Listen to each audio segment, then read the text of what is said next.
बहुत समय पहले की बात है। असुरों का एक अत्यंत शक्तिशाली राजा था, हिरण्यकशिपु।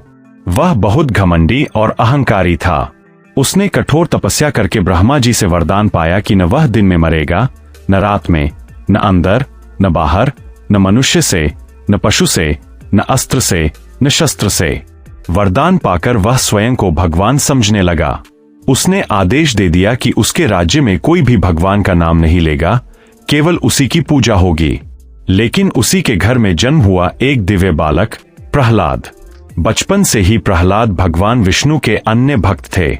वे हर समय नारायण नारायण का जाप करते रहते। पिता का क्रोध। जब हिरण्यकशिपु को पता चला कि उसका पुत्र विष्णु की भक्ति करता है, तो वह क्रोधित हो उठा। उसने प्रहलाद को समझाने की बहुत कोशिश की, मुझे भगवान मानो। लेकिन प्रहलाद ने शांत स्वर में कहा, पिताश्री, सच्चे भगवान तो श्रीहरि विष्णु है। यह सुनकर हिरण्यकशिपु आगब बोला हो गया। उसने प्रहलाद को मारने के कई प्रयास किए। ऊंचे पर्वत से गिरवाया, विषैले सर्पों के बीच डलवाया, हाथियों से कुचलवाने की कोशिश की, लेकिन हर बार भगवान विष्णु ने अपने भक्त की रक्षा की। होलिका की चाल। हिरण्यकशिपु की बहन थी होलिका। उसे श्री इस वरदान था कि अग्नि उसे जला नहीं सकती। हिरण्यकशिपु ने योजना बनाई, होलिका, तुम प्रहलाद को गोद में लेकर अग्नि में बैठ जाओ। तुम नहीं जलोगी, लेकिन यह बालक भस्म हो जाएगा। होलिका ने अहंकार में आकर योजना मान ली। अग्नि परीक्षा। एक विशाल अग्निकुंड तैयार किया गया। होलिका प्रहलाद को गोद में लेकर अग्नि में बैठ गई। चारों ओर लोग खड़े थे। हिरण्यकशिपु मुस्कुरा रहा था, लेकिन प्रहलाद निर्भय होकर भगवान विष्णु का नाम जपते रहे। ओम नमो भगवते वासुदेवाय। अचानक चमत्कार हुआ।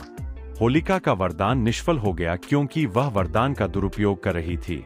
अग्नि की लपटें उसे जलाने लगीं और वह भस्म हो गई। लेकिन भक्त प्रहलाद सुरक्षित बाहर आ गए। अग्नि उनका कुछ भी न बिगाड़ सकी। भगवान का प्रकट होना। इसके बाद हिरण्यकशिपु ने प्रहलाद से पूछा, तुम्हारा भगवान कहाँ है? प्रहलाद ने कहा, भगवान हर जगह है। क्रोधित होकर हिरण्यकशिपु ने खंभे पर प्रहार किया। तभी खंभे से प्रकट हुए भगवान नरसिंह, आधा मनुष्य आधा सिंह। संध्या का समय था, न दिन न रात। दरवाजे की देहली पर न अंदर न बाहर। नरसिंह ने हिरण्यकशिपु को अपनी गोद में रखकर न अस्त्र न शस्त्र, अपने नखों से उसका अंत कर दिया। इस प्रकार ब्रह्मा के वरदान का सम्मान भी रहा और अधर्म का नाश भी हुआ। होलिका दहन का महत्व। होलिका दहन हमें यह सिखाता है कि भक्ति और सत्य की हमेशा विजय होती है। अहंकार और अन्याय का अंत निश्चित है। भगवान अपने सच्चे भक्तों की रक्षा अवश्य करते हैं। आज भी होली के एक दिन पहले हम होलिका दहन करते हैं, ताकि अपने अंदर के अहंकार, क्रोध और बुराइयों को अग्नि में जला सकें।